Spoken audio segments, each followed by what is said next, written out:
ये कहानी है माया और उसकी जुड़वा बेटियों की। 5 साल पहले एक ऐसी घटना घटी जिसने उनके पूरे जीवन को झकझोर कर रख दिया। शारदा के पति रमेश की अचानक मौत की खबर आई। बताया गया कि वो किसी दुर्घटना में मारे गए, लेकिन ना तो कोई शव मिला और ना ही अंतिम संस्कार हो सका। बेटियां हमेशा इस बात को लेकर परेशान रहती थी। एक सवाल ऐसा था जिसने उनके जहन में स्थायी जगह बना ली थी। अगर पापा की एक्सीडेंट में मौत हुई थी तो फिर उनका शव कहाँ गया? एक दिन की बात है, शीतल हॉल में बैठे कुछ सोच रही थी।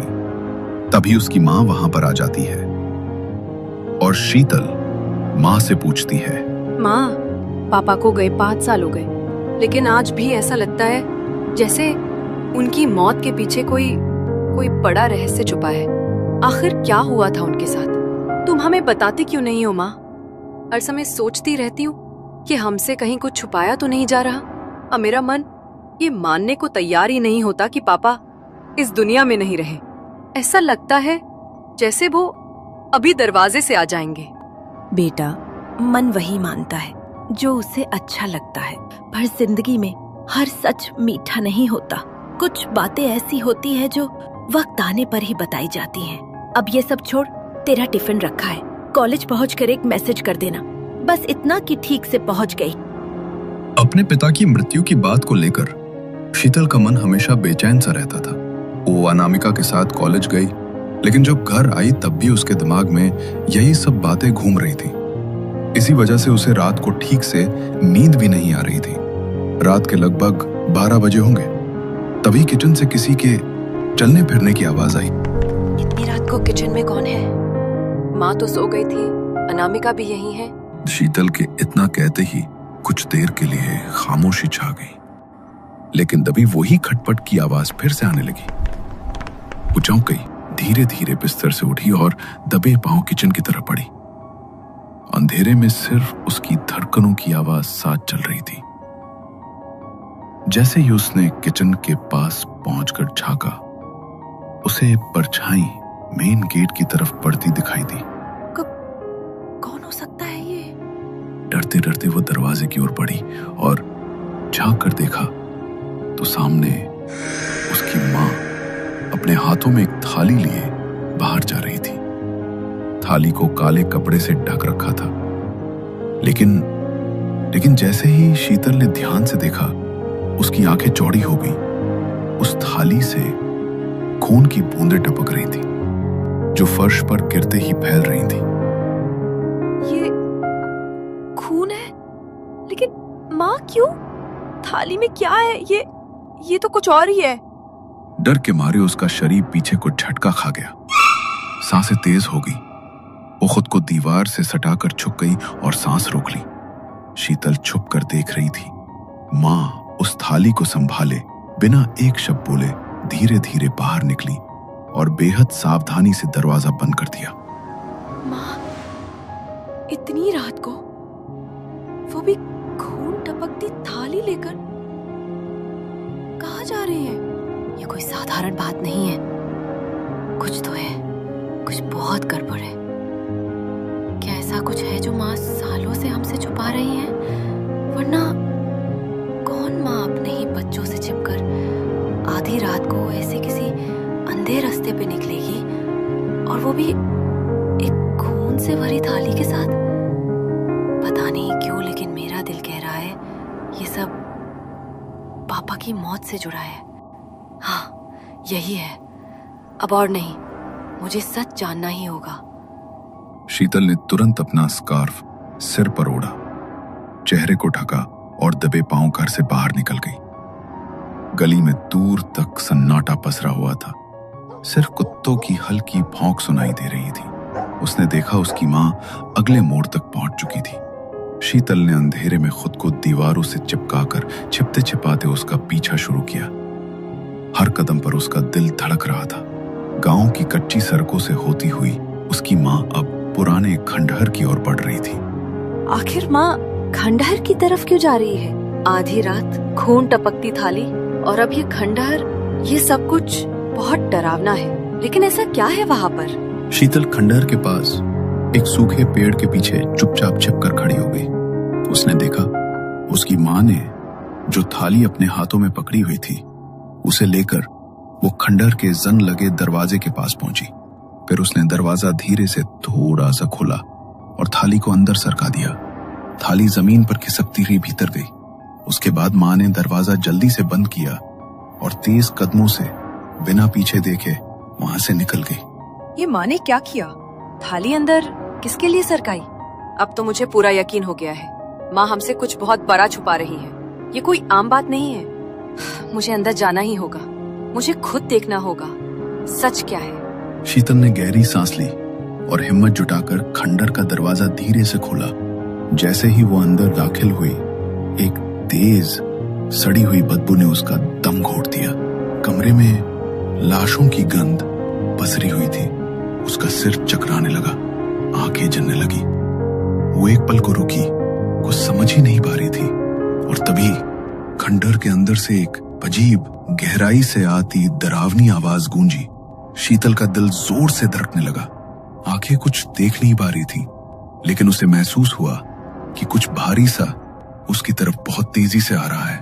अगले ही पल एक झटके से किसी ने बाहर से उसका हाथ पकड़ा और पूरी ताकत से खींचकर उसे खंडहर से बाहर ले आया। दरवाजा पीछे से जोर से बंद हो गया। उसने देखा उसका हाथ पकड़कर खींचने वाली उसकी माँ थी। दिमाग खराब हो गया है क्या तेरा? अगर एक सेकंड भी और रुकती ना वहाँ तो वो मार देता तुझे। कौन माँ? कौन खत्म कर देता मुझे? और आखिर तुम यहाँ पर करने क्या आई थी? मैंने देखा तुम्हें, तुमने खंडहर का दरवाजा खोलकर वो थाली अंदर रखी और फिर दरवाजा बंद कर दिया। लेकिन आखिर किसके लिए तुमने वो सब किया? और मैं जानती हूँ ये तुमने पहली बार नहीं किया। बताओ माँ, मुझे सच जानना है। क्या ये सब पापा की मौत से जुड़ा हुआ है? बोलो माँ। मैं अभी तुझे कुछ नहीं बता सकती। रात का वक्त है और ये इलाका, ये खंडहर सही नहीं है। तू घर चल, पहले वहाँ बात करेंगे। यहाँ ज्यादा देर रुकना खतरे से खाली नहीं है। माया शीतल को घर लेकर आई। वो शीतल को कुछ भी बताना नहीं चाहती थी, लेकिन शीतल अब पीछे नहीं हट सकती थी। वो हर उस राज को जानना चाहती थी जो उसके पिता के मौत के बाद उससे छुपाया गया। शीतल और माया अब घर पहुंच गए थे। शीतल ने माँ से पूछा, माँ, मुझे बच्चा मत समझो। क्या छुपा रही हो मुझसे? आधी रात को खून टपकती थाली लेकर खंडहर जाना, ये सब क्या है? मत पड़े सब में बेटी, ये सब बहुत खतरनाक है। मैं नहीं चाहती तू उस अंधेरे के पास भी जाए। अगर ये खतरनाक है तो आखिर तुम ये सब कर ही क्यों रही हो? और आखिर कौन है वहाँ जिसके लिए तुम ऐसा कर रही हो? बोलो माँ, किसके लिए कर रही हो तुम ये सब? मैं ये सब बस तुम्हारे पापा को बचाने के लिए कर रही हूँ बेटी। बस यही एक रास्ता है जिससे वो जिंदा रह सकते हैं। अगर एक दिन भी चूक गई तो वो राक्षस उन्हें निगल जाएगा। क्या? इसका मतलब पापा जिंदा है? तो तुमने मुझे और अनामिका को ये क्यों कहा कि 5 साल पहले पापा एक दुर्घटना में मारे गए? कहाँ है पापा? मुझे भी उनसे मिलना है। कोई उनसे नहीं मिल सकता बेटी। वो कहने को जिंदा है, लेकिन उनकी सांसें उसके हाथों में है। मैं नहीं जानती कैसे मैं तेरे पिता को वापस लेकर आऊंगी। ऐसा कौन सा तरीका है जिससे वो उसके चंगों से बाहर निकल पाएंगे? पिछले 5 सालों से मैं बस तेरे पिता को बचाने का तरीका ढूंढ रही हूँ, लेकिन कोई तरीका मुझे समझ नहीं आ रहा। मुझे कुछ भी समझ नहीं आ रहा माँ। आखिर तुम क्या कहना चाहती हो? अगर पापा जिंदा है तो मैं भी उन्हें बचाने की पूरी कोशिश करूंगी, लेकिन तुम मुझे बताओ तो सही कि आखिर पापा है कहाँ और क्यों आप 5 साल से हमसे झूठ बोलती आई हो? क्या हो रहा है पापा के साथ? शीतल की बात सुनकर माया थोड़ी देर चुप रही। उसकी आंखें दीवार की ओर जम गई। माया ने गहरी सांस ली और कांपती आवाज में कहा, तू ठीक कह रही है शीतल। बहुत कुछ है जो तुझे नहीं बताया गया। आज से ठीक 5 साल पहले। ऐसा मत सोचो जी। एक नौकरी चली गई है तो क्या हुआ, कोई ना कोई रास्ता निकल ही आएगा। हमने पहले भी मुसीबत देखी है, इस बार भी देख लेंगे। चिंता नहीं करूँ तो और क्या करूँ माया? तुम जानती हो ना ये नौकरी कितनी मुश्किल से मिली थी। आजकल अनपढ़ लोगों को काम मिलना बहुत मुश्किल है। और शीतल के इलाज के लिए जो कर्ज लिया था वो भी तो चुकाना है। अगर वक्त पे पैसे नहीं लौटाए तो वो लोग कुछ भी कर सकते हैं माया। कोई तो होगा, कोई दोस्त जिससे आप बात कर सकते हैं। शायद कोई मदद कर ही दे। पैसों के लिए कोई किसी का दोस्त नहीं होता माया। तुम्हें क्या लगता है कि मैंने किसी से बात नहीं की होगी, लेकिन कोई भी मदद नहीं करना चाहता। और गगन परेशान होकर अंदर चला गया और बिस्तर पर लेट गया। रात के लगभग 11 बजे उसका फोन बजा। स्क्रीन पर नाम था राकेश, एक पुराना दोस्त जिससे बरसों से बात नहीं हुई थी।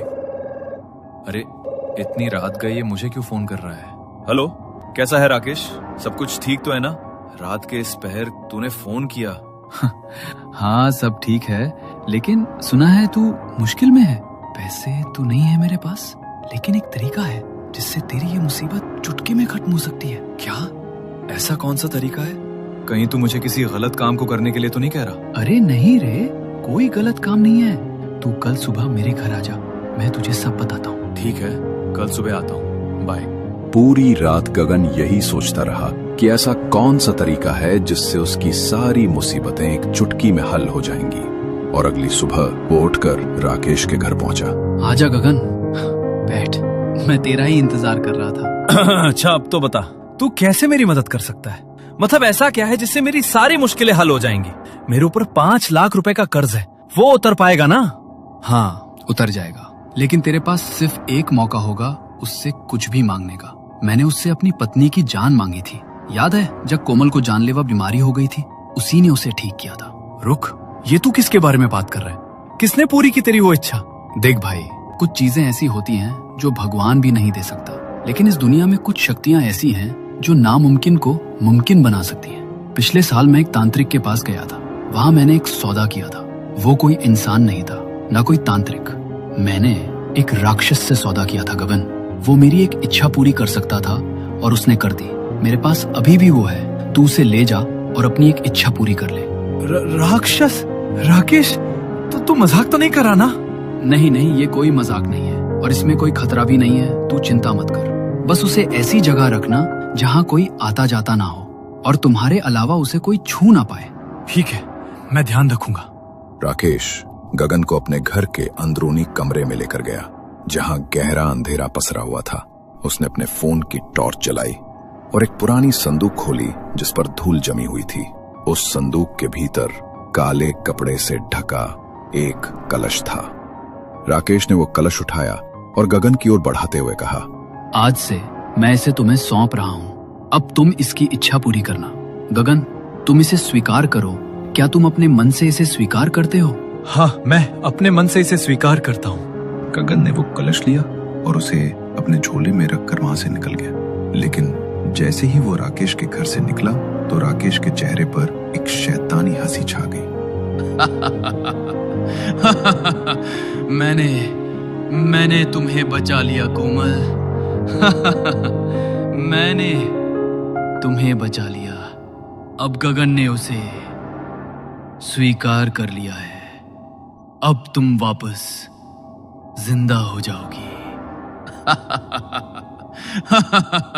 राकेश खुशी से पागल होता हुआ उस कमरे के अंदर बने एक और कमरे में गया, जहां उसकी पत्नी कोमल का मृत शरीर रखा था। उसने कांपते हाथों से उसका चेहरा छूने की कोशिश की, लेकिन जैसे ही उसका हाथ शरीर से लगा, कोमल का शव अचानक बुरी तरह सड़ने लगा। ये देखकर राकेश के होश उड़ गए। तभी कमरे में एक भयानक गूंजती हुई हंसी सुनाई दी। राकेश ने कांपते हुए पीछे मुड़कर देखा तो वहां एक लंबा चौड़ा विकराल राक्षस खड़ा था, जो उसकी आंखों में देखकर हंस रहा था। तुझे क्या लगा तू अपनी बला किसी और पर डालेगा तो मैं उसे छोड़ दूंगा? तूने झूठ बोला उससे कि तू मुझे कहां से लाया। मुझे तो तेरी पत्नी लेकर आई थी, इसलिए तो आज ये सब भुगत रही है। और अब वो मारी गई है।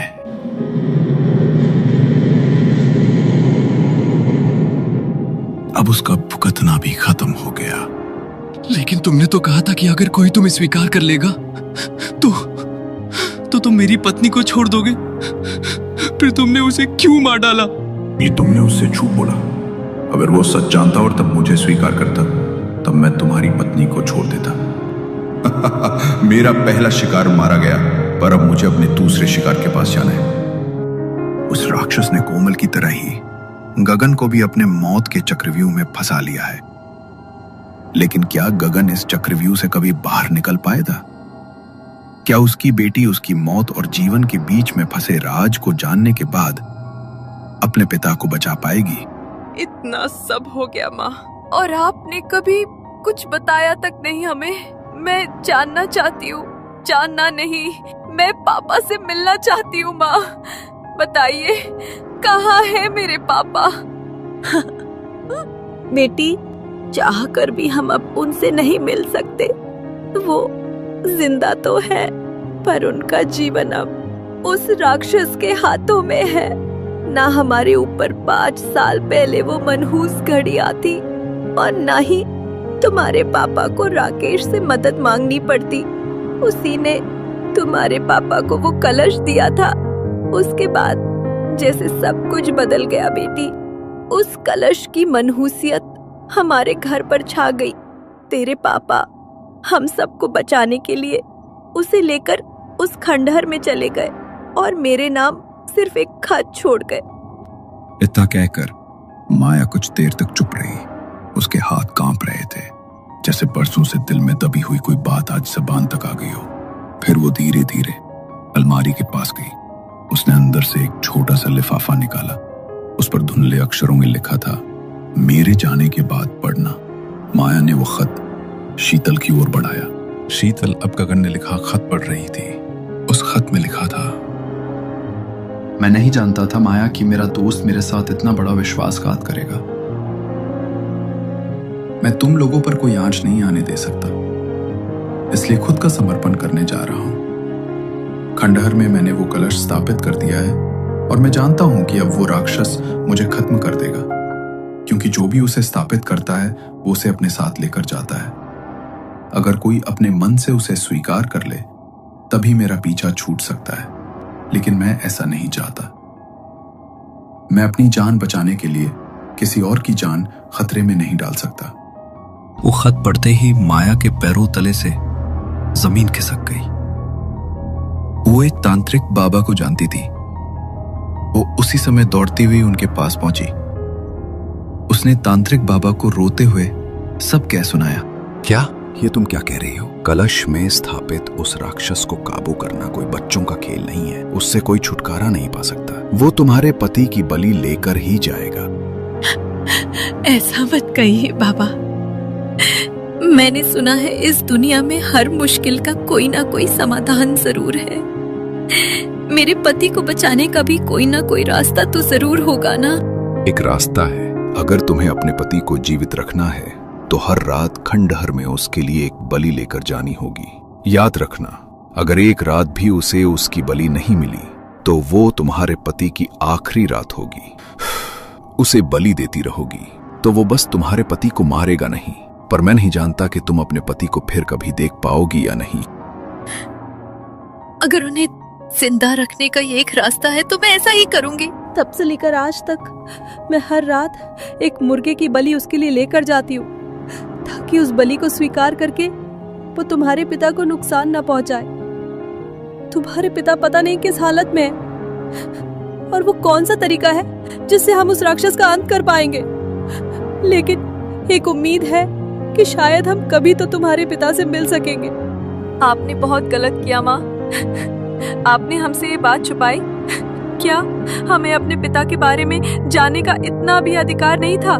मैं आपसे वादा करती हूँ कि चाहे कुछ भी हो जाए, मैं उस राक्षस का अंत करके रहूंगी और अपने पिता को वापस लेकर आऊंगी, चाहे इसके लिए मुझे कुछ भी करना पड़े।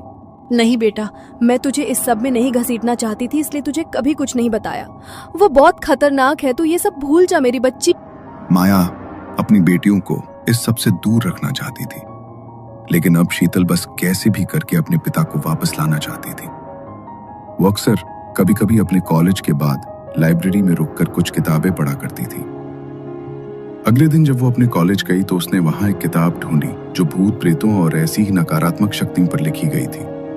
वो किताब को पढ़ने बैठी और दोपहर से शाम और शाम से रात कब हो गई उसे पता ही नहीं लगा। तभी उसे एक पन्ने पर ठीक वैसी ही एक शक्ति के बारे में लिखा हुआ मिला जैसा उसे उसकी माँ ने बताया था। ये तो बिल्कुल वैसी ही शक्ति है जैसा माँ बता रही थी, लेकिन इसमें तो मुझे कुछ भी समझ ही नहीं आ रहा है। इसमें तो इसके बारे में ये बताया गया है कि ये कितना खतरनाक है, लेकिन इससे छुटकारा कैसे पाना है इसके बारे में तो कुछ बताया ही नहीं गया।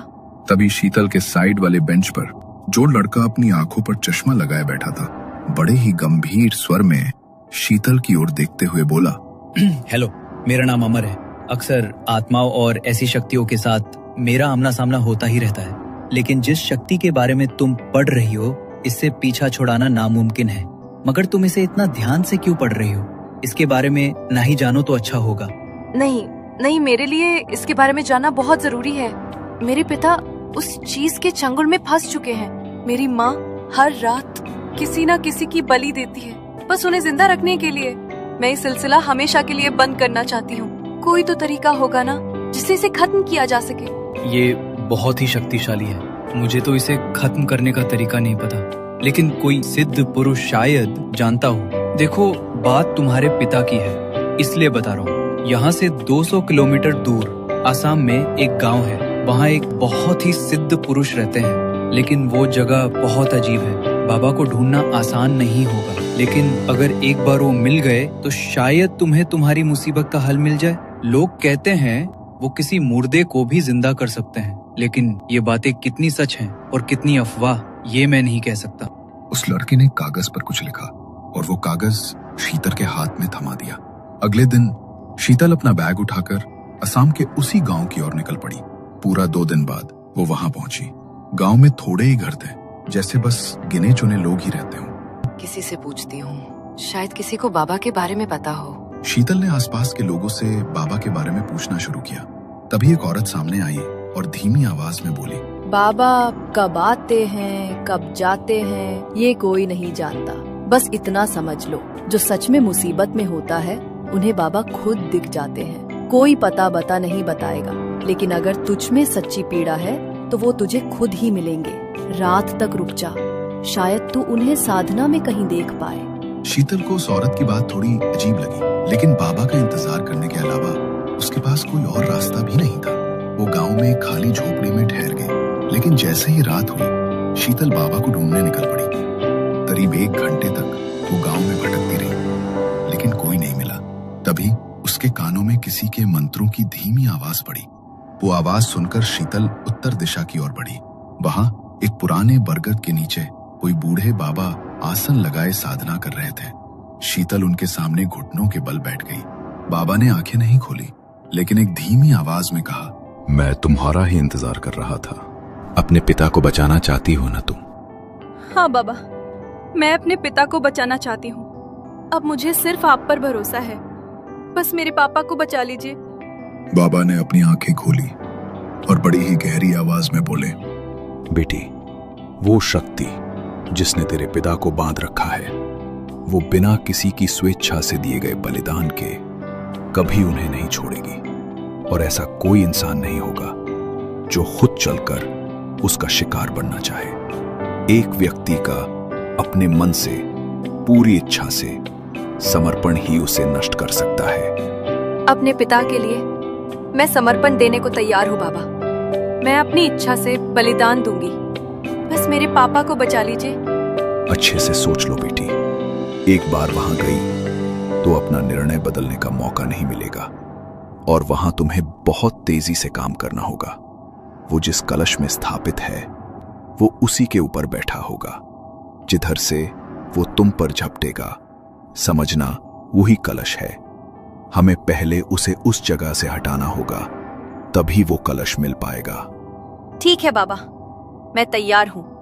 मैंने सब सोच समझ कर ही फैसला लिया है। मुझे बस अपने पापा को वापस लाना है। ठीक है, अब जो मैं कहता हूं उसे ध्यान से सुनो और वैसा ही करना। बाबा ने शीतल को हर छोटी बात समझाई। 2 दिन बाद अमावस्या की रात बाबा और शीतल उसके गांव पहुंच चुके थे। चारों ओर घना अंधेरा फैला हुआ था। दोनों एक पुराने पेड़ के पीछे छुपे थे। सामने से शीतल की मां अपने हाथ में एक थाली लिए आ रही थी।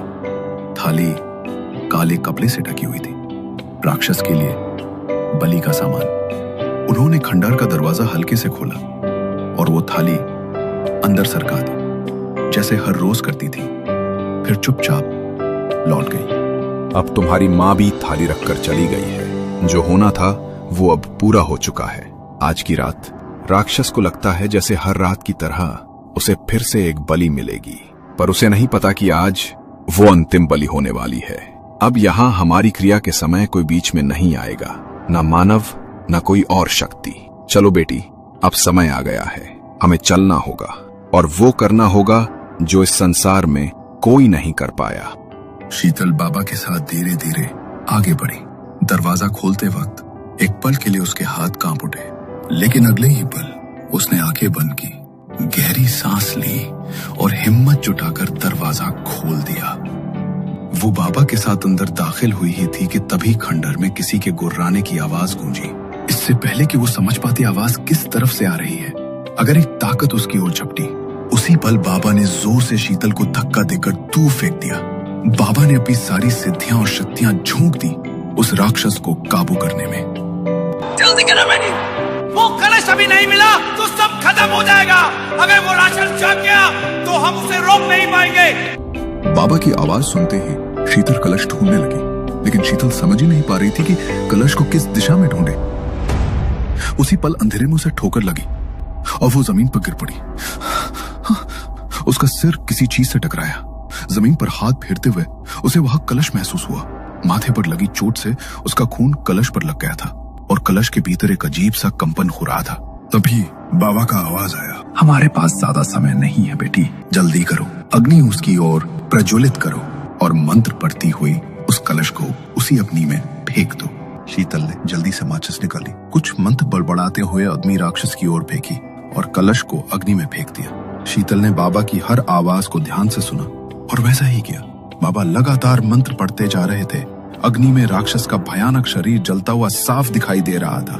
कुछ देर बाद खंडहर की वो चीखें बिल्कुल शांत हो गई। तभी शीतल के कानों में किसी की तेज सांसों की आवाज पड़ी।